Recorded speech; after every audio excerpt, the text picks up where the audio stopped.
கோவில்பட்டியில் தீப்பெட்டி உற்பத்தியாளர்களுடன் கலந்துரையாடிய எடப்பாடி பழனிசாமி பிளாஸ்டிக் லைட்டருக்கு தடை விதிக்க நடவடிக்கை எடுக்கப்படும் என உறுதியளித்துள்ளார். தீப்பெட்டி தொழிலை காக்க வேண்டும் என்று சொன்னால் சவாலாக விளங்குவது இப்போ அந்த லைட்டர் அதை தடை செஞ்சால்தான் இந்த தீப்பெட்டி தொழில் தொடரும் என்று சொன்னார்கள். அதற்கு அனைத்து இந்திய அண்ணா திராவிட முன்னேற்ற கழக சட்டமன்றத்திலேயே தனி தீர்மானத்தை கொண்டு வந்து அந்த அரசுடைய கவனத்துக்கு கொண்டாந்தோம். ஆனால் அந்த அரசு இதுவரை எந்த முடிவும் எடுக்கப்படவில்லை. இங்கே இருக்கின்ற மரியாதைக்குரிய தீப்பெட்டி உற்பத்தியாளருடைய சங்க தலைவர் திரு எம் பரமசிவம் அவர்கள் மத்திய அரசிடம் இதை கவனத்துக்கு கொண்டு சென்றதாக சொன்னார்கள். அவர்கள் பரிசீலிப்பதாக சொல்லியிருக்கிறார்கள். நாங்களும் மத்திய அரசோடு தொடர்பு கொண்டு பிளாஸ்டிக் லைட்டரை தடை செய்வதற்குண்டான முயற்சியை நாங்கள் மேற்கொள்வோம் என்று இந்த நேரத்தில் தெரிவிக்க விரும்புகிறோம்.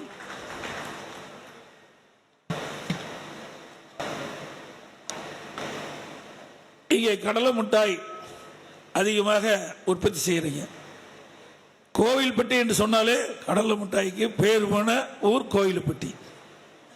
இன்றைக்கு அந்த மிட்டாயினுடைய பாக்கெட் பொழுது அதில் கோவில்பட்டி என்றால் ஒரு தரமாக இருக்கும் என்று மக்களிடத்தில் ஒரு நம்பிக்கை இருக்கிறது.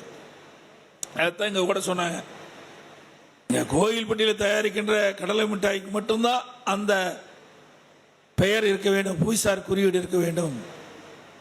மற்ற பகுதியில் கோவில்பட்டி என்ற பெயரை போட்டு இங்கே கோவில்பட்டியிலே தயாரிக்கின்ற தரமான கடலை மிட்டாய்க்கு ஒரு அவப்பெயர் ஏற்படுகின்ற விதமாக மற்ற ஊர்களில் தயாரிக்கின்ற கடலை மிட்டாயினுடைய அந்த பேக்கிங்கில் கோவில்பட்டி பெயரை போட்டுறாங்க.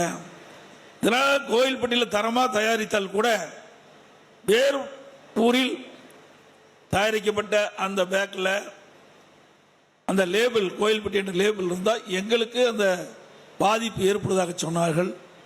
அது உண்மைதான். அதுக்கு ஒரே வழி, நீங்களும் ஒத்துழைக்க வேண்டும். என் சங்கத்தில் இருக்கிறீங்க. நான் யோசனை பண்ணேன், அது சரியா தவறான்னு நீங்கள் முடிவு பண்ணிங்க.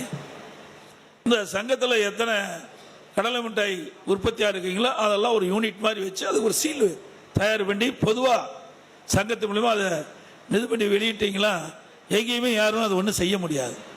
யாரும் இங்கிருந்து அந்த சங்கத்தின் மூலமாக அந்த லேபிள் இந்த சீல் அடித்து வெளியில் போகின்ற பொழுது எங்கேயாவது தவறாக விற்பனை செஞ்சாலும் அதை கண்டுபிடித்து தடை செய்யலாம். இது நீங்கள் அதுக்கு எப்படி மாடிஃபிகேஷன் இருக்குதோ அதுக்கு மாதிரி நீங்கள் செய்யலாம்.